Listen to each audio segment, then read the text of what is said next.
After an intense whirlwind romance with my charming ex, I uncovered a web of lies and manipulation. He boasted, "I always control myself around women," while juggling girlfriends behind my back. Now he's begging for a second chance, but can I trust him again? I have been a long-time reader, and this is my first time posting. Please provide only constructive feedback, as this will be a lengthy post. Thank you in advance if you choose to read the entire thing. Last summer, I 30F met my ex-boyfriend 37M on Bumble while he was traveling in my country. He resides in Europe, while I am in the MENA region. We met for a date that went well, and we ended up talking until 4 a.m. before his flight. During the date, I noticed several red flags. He mentioned that he never goes 100% of the way for a first kiss, stating that if a woman later regretted it, he could say, "You are the one who kissed me." He seemed charming in a way that felt like he was rushing intimacy and made comments that hinted at issues surrounding consent. He referred to an ex as crazy and toxic, kept making future plans, and insisted on being invited to my upcoming family wedding as my boyfriend, even using a harmless bet to try to secure an invitation. I told him that meeting my family was a significant matter for me. Additionally, he continuously made sweeping commitment jokes on our first day together and kept insisting that he does not kiss or sleep with women casually because once he does, he becomes very emotionally attached and views it as the beginning of a relationship. However, he did not seem to care whether the woman felt the same way. At the end of the night, we agreed to stay in touch and meet again in Europe since I would be traveling there in the summer. I inquired if he was seeing anyone else, and he mentioned he had talked to a few women while traveling, but nothing back home seemed to be evolving past that point. I stated that I had some lovers as well, but nothing serious, that I would be willing to end things with them if something promising came up. We agreed that if either of us started dating someone seriously, we would inform each other, as I have a strict policy against being the other woman, even when it comes to just flirting or making plans. He agreed, and then we parted ways. We maintained contact for the month following that, chatting almost every day through texts or calls, trying to plan where and when we would meet. He continued to come on too strong. Whenever he mentioned me visiting where he lived, he would say things like, "When you arrive, you will fall hopelessly in love with me, and this will be your new home." Eventually, he flew me out for a weekend at the end of my trip, but the visit started off poorly. On my first day there, he kept making backhanded comments about places he had intended for our first kiss, claiming it would not happen because he did not like the way I smelled when I smoked. I have been a smoker since my teens, though I am not heavy with it. It is just a few a day, and he knew this about me from our initial meeting. When we arrived at his place at the end of the night while we were watching a movie, he kissed me, but it felt awkward and uncomfortable after the comments and build-up. Later that night, we engaged in some physical intimacy, but nothing beyond him fingering me. I explicitly told him that I did not want to have sex yet as it was too soon for me, and then we went to sleep. In the middle of the night, I awoke to him having sex with me aggressively. When he realized I had woken up, he stated, "I want to fuck you like a bitch," and tried to put his hand on my neck. Being a martial artist, I was able to get him off me immediately and expressed that I was visibly uncomfortable by saying stop. While he did stop, he seemed annoyed with me. I calmly attempted to explain why I told him to stop and began to share that I had experienced sexual assault before, but before I could finish, he interrupted me, saying, "SHH, just shut up." I stopped. I became angry and went to sleep in the guest room, telling him not to follow me and locking the door behind me. The next day, we spoke, and he appeared to be understanding and apologized, so the weekend continued. I remember looking at myself in the mirror that night and telling myself to get through the next few days and go home. After traveling for months, I did not have enough money to buy a new ticket home, and I was in a country I had never visited before, knowing no one besides him and a few friends of his whom he had introduced me to. On my last night before traveling, we went out for dessert, and he began to boast about his self-control regarding women and lack of casual sex. When I asked if he had been with anyone since we met, I was concerned, as he had recently come out of a toxic relationship just 2.5 months prior, and I doubted his emotional availability. He mentioned speaking to some women but not sleeping with anyone, and then oddly started showing me nude photos of 3 women's breasts on WhatsApp, claiming these women had attempted to initiate something, but he had rejected them. This behavior repulsed me for a few reasons. 1. Why did he keep these photos? 2. It is wrong to share them with anyone else without the explicit consent of these women.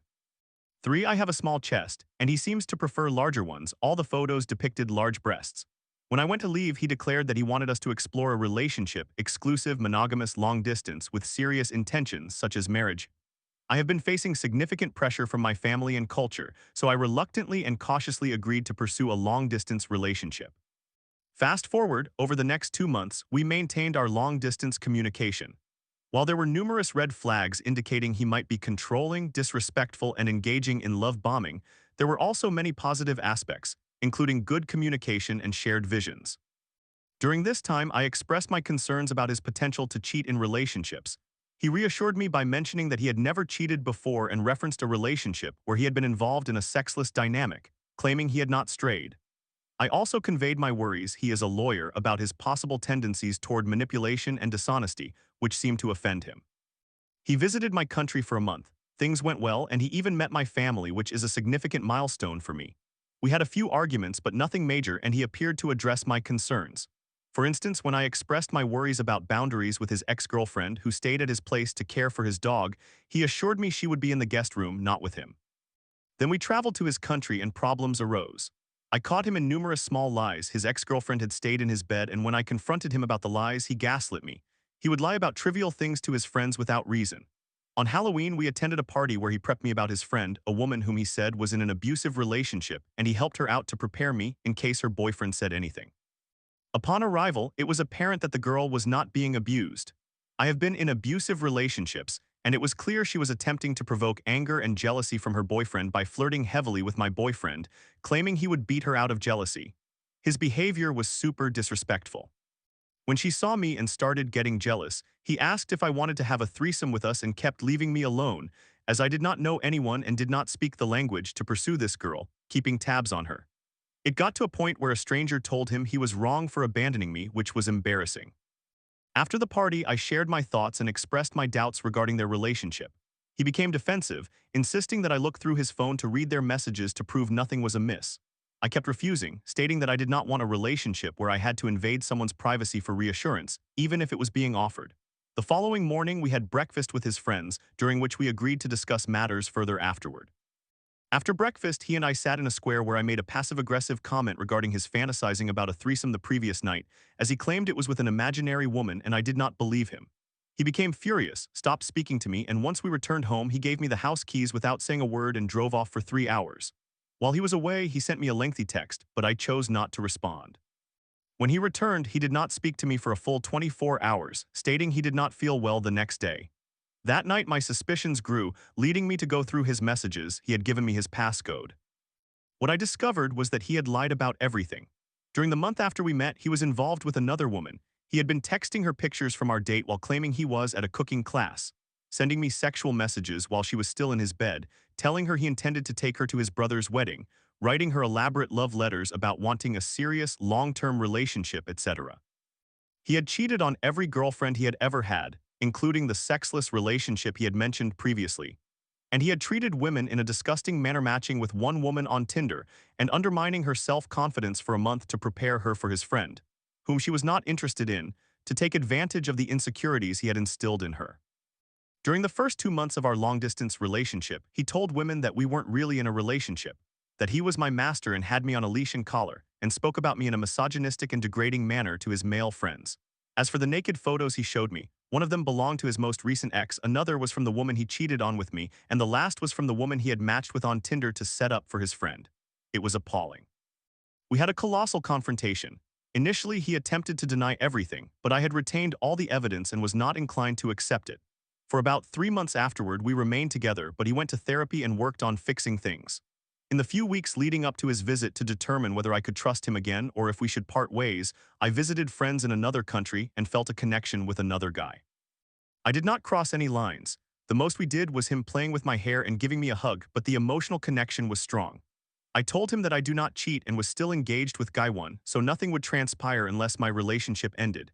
Even then, I would not reopen another relationship until I had fully healed and moved on, since I do not engage in rebounds.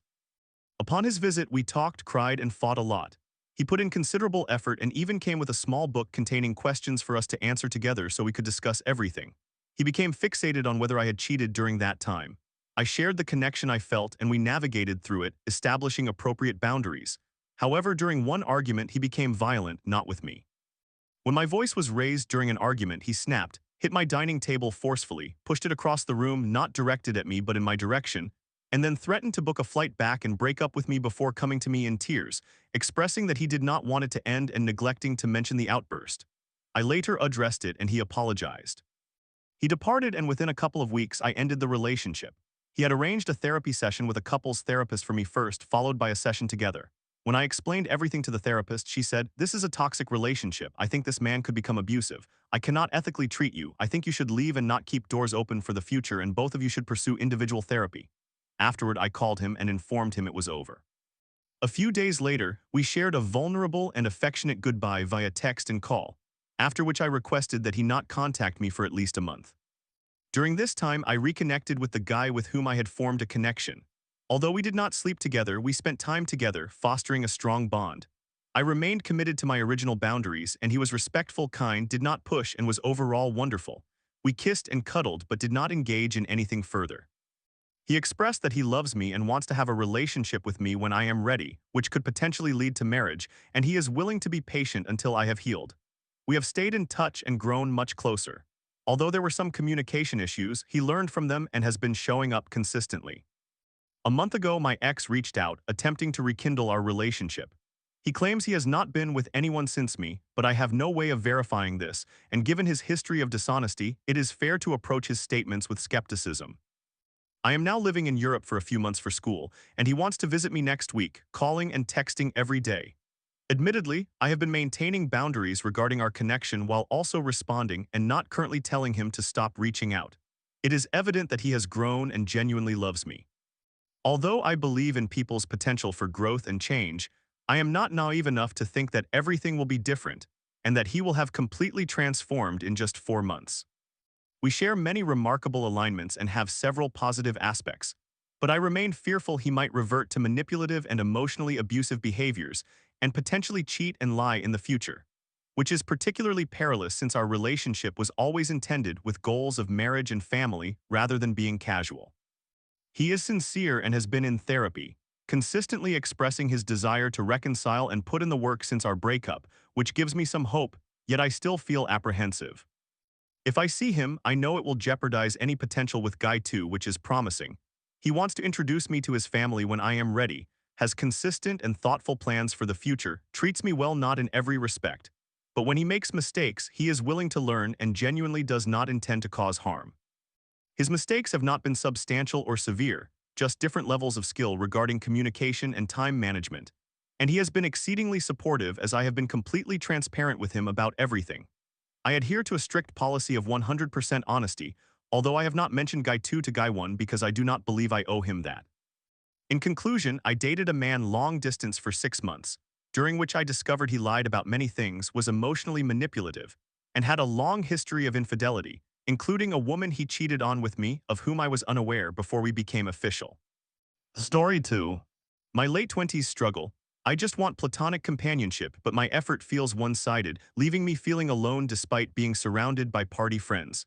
Am I awkward or just attracting the wrong people? I'm ready for deeper connections. What am I missing? Hello, everyone. Thank you for reading this post.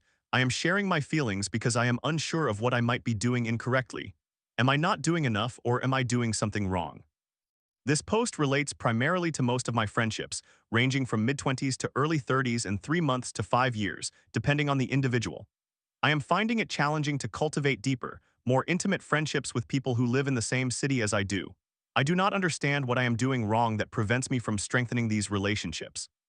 It seems that I am often perceived as the social friend, where acquaintances mainly engage with me for casual fun, keeping interactions superficial, or those same individuals approach me with romantic interests, believing that I feel the same way about them. I view friendships as a type of relationship, as all human connections fall into that category. I strive to be my authentic self, consistent, open-minded, enjoyable to be around, and emotionally available for those who might need comfort, companionship, or a distraction during tough times. Yet it rarely evolves past being a social friend, often with one-sided emotional support. I enjoy treating my friends to birthday dinners, purchasing small gifts from time to time, making an effort to read lips in loud environments, and sending thinking of you messages. However, I feel I should gradually reduce these gestures, as they may be interpreted as romantic interest. I tend to reach out to potential new friends first and organize gatherings, but it usually diminishes after a few months when I realize that I am the one putting forth more effort toward the relationship. Consequently, I eventually stop initiating contact, as it does not feel reciprocal, and I dislike the sensation of pleading for someone to spend time with me or support me in developing a closer friendship. However, I do not turn down invitations when they message me to hang out after I have made attempts. I understand that sometimes people just need space to reflect on whether they wish to continue the relationship. I just feel the same way at times. There are moments when my attempts at friendship are perceived as romantic interest, which is often not the case, and it becomes very frustrating to tell people, I simply want to be friends and not be believed. Although I have a few intimate platonic friendships in my life that are located out of state and that I cherish, they are still out of state, and I desire more close friendships within my city. I encountered similar issues previously with cisgender men, who assumed I wanted a romantic or sexual relationship merely because I was an attractive woman seeking a platonic connection which required visible effort. I thought that would change after my transition, but now the roles seem to have shifted, with many women and non-cisgender individuals believing that I desire something romantic or sexual when, in reality, I simply seek more friendships. Before my transition and during my queer experiences, I found it difficult to connect with women because I was a frightened teenage boy, laughs, and a closeted lesbian who did not know how to engage with them, leading to very few close friendships with other women. I sometimes wonder if I consistently meet emotionally unavailable individuals, or if they already have their own close platonic friendships and do not wish for more. However, it has been more than a few years at this point where I have put myself out there to deepen existing friendships or initiate and maintain friendships with that intention. I cannot help but think that it is something I am either doing or failing to do. I feel lonely when my out-of-state friends are occupied or when time zones conflict, which is an unpleasant feeling.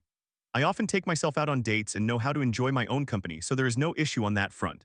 I frequently treat myself to movie outings, solo dinners, lunches, strolls around the city, casual shopping, and various hobbies that keep me occupied in content. I feel comfortable spending quality time alone and appreciate getting to know myself at a deeper level with each experience. All I desire is platonic companionship. Sometimes, I believe my ability to spend time alone comfortably draws people to me in settings where I find myself, such as sports conditioning classes. But then something prevents them after the aforementioned issue of initiating a connection. Do people have any insights or suggestions on how to develop platonic friendships without coming across as needy or pestering others to be friends? Friendship holds significant value for me, and I regard it as nearly as important as romantic relationships. I deeply care about humanity, society, and individuals, and I would describe myself as a loyal friend. I simply wish more people would join me on this journey. For those interested in astrology, I have an 11th hour Virgo Venus positioned at the 19th degree, which may provide further context. Thank you for taking the time to read this. Even if you have no specific advice, any shared experiences would be helpful. I feel isolated in the city despite being surrounded by social friends. I recently discussed this with my therapist, but any additional advice and insight would be appreciated. Summary: I often feel that people want to be near me or observe my life from a distance, but do not wish to commit to a close friendship. What should I do?